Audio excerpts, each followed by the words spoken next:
received in this spreadsheet. I thought, well, that might help to see if some are getting through but not arriving in my Mac mail. It didn't, because the person that wasn't getting through didn't email me.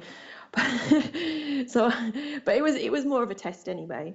So that's one of the zaps that I did. And another zap, I use Harvest. I'm not sure whether I've mentioned that on here before, for a time tracking app for when I'm working for clients.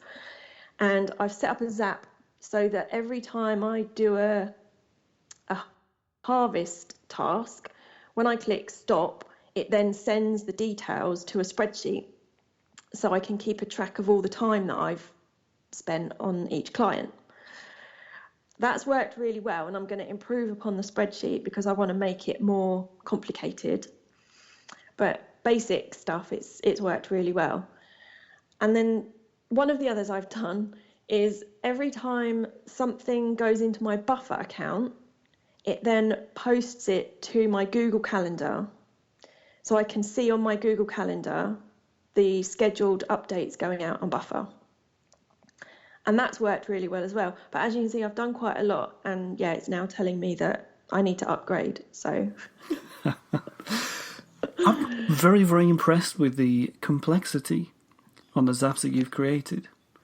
So one of my questions is, and it's still going to be, how does it differ from If This Then That? But it sounds already that it offers way more depth.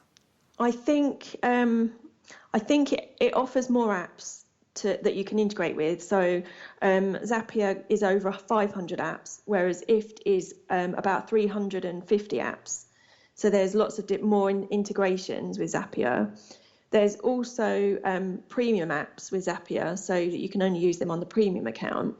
But I've noticed when I was looking through, they have a lot more of the apps that I use on a day-to-day basis, like Asana, Google Drive, Dropbox, obviously the ones that I've mentioned, Instagram, Todoist, I thought I'd mention to you, because you use Todoist.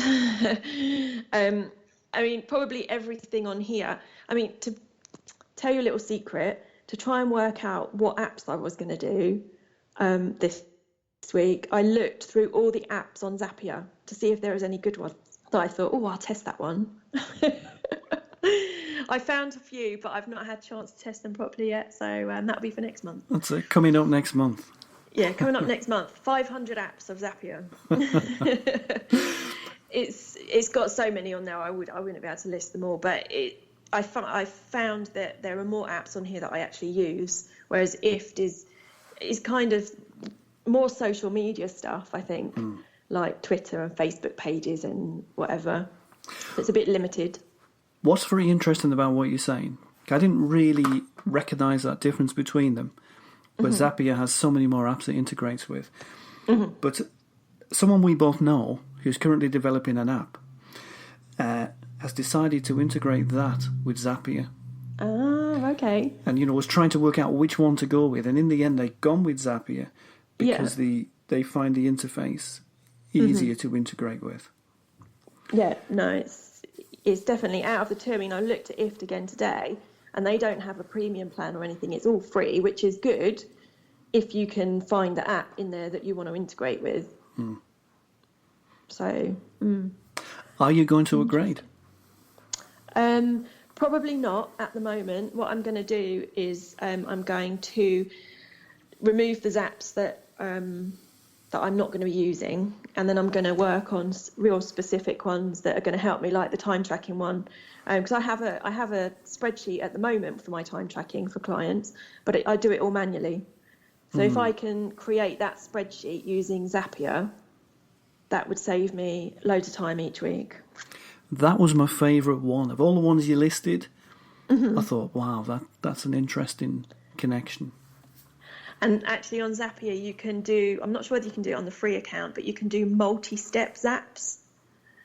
So you can have it like, for example, I did try the Buffer one. I did Buffer to Google Calendar, and then it goes into a Google spreadsheet.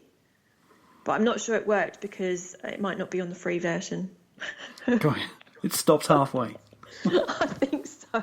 Great. But yeah, that's really useful, which another thing is IFT doesn't do that multi-step one. So we're checking out. So The web address, Jo? Is Zapier.com. Nice and easy again. Nice and easy again, yeah.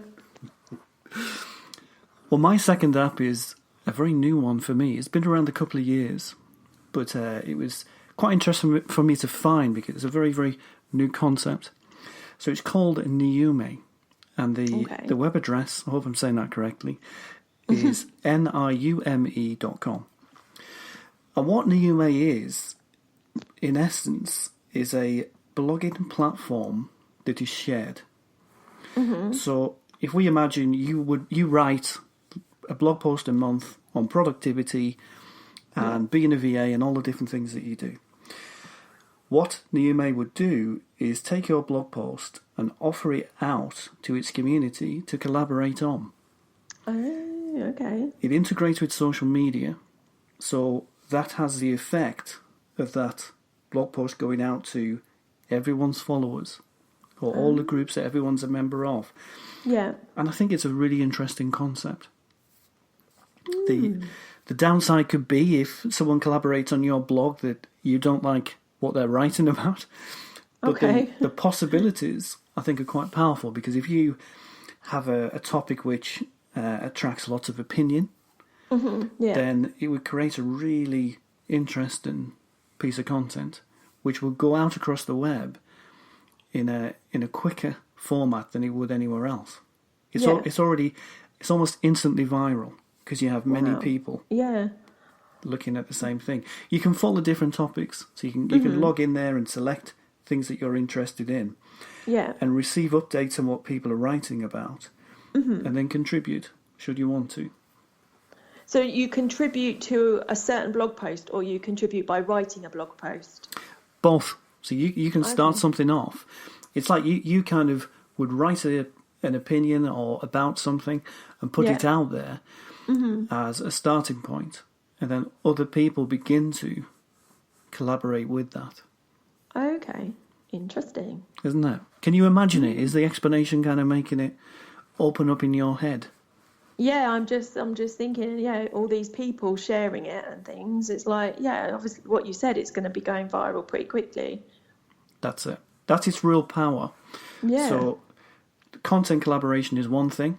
That's a concept in itself, but it's the collaborative exposure that is probably interests me more as a marketeer.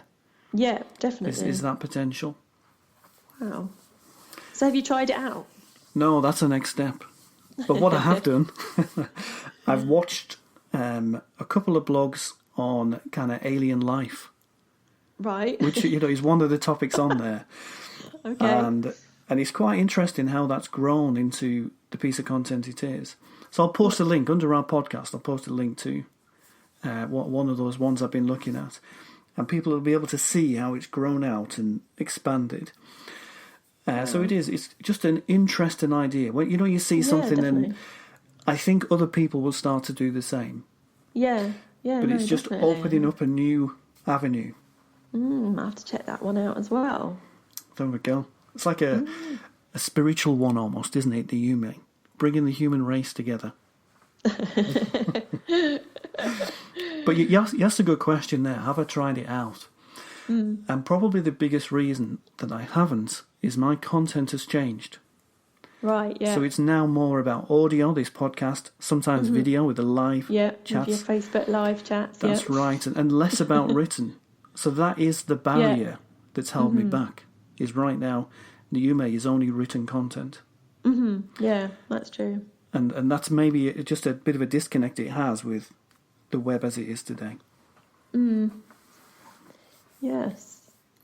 Maybe you could set up one which is audio based. Maybe so. Maybe I need to go and do that and see if other people will contribute. But then it's harder, I guess, to control. Exactly. Reading words and kind of monitoring them and making sure no one's swearing is a lot easier than monitoring audio. Yeah, that would be difficult, yeah. So it's niume.com. Go and have a look, see if there's any topics on there which connect with what you do. There's a lot of the common sections on there. I'm just looking at the homepage now. Animals, architecture and design, art, business and finance, culture, fashion, food, games. That's as much as I can see without scrolling onto another section. There's plenty. There is, isn't there? Exactly. Yeah, I'm going to have a look at that. So what's your favourite app then, Jo? What's the one of the month? Well, I'm going to have to go with Feedly because I've been using it for so long and it just makes my life so much easier. There we go. Yeah, there we are. For me, it's You Can Book Me. Cool. Yeah, I understand that completely. It's really made a huge difference. Yeah, I can imagine. Hopefully we'll continue to do so. Well, thanks for being here, Jo. No problem. We'll chat again next month. Okay, Phil. My name is Phil Byrne and I'd like to thank you for listening today. If you have any questions on anything you have heard in today's podcast, feel free to email your queries to podcasts@positivesparks.co.uk.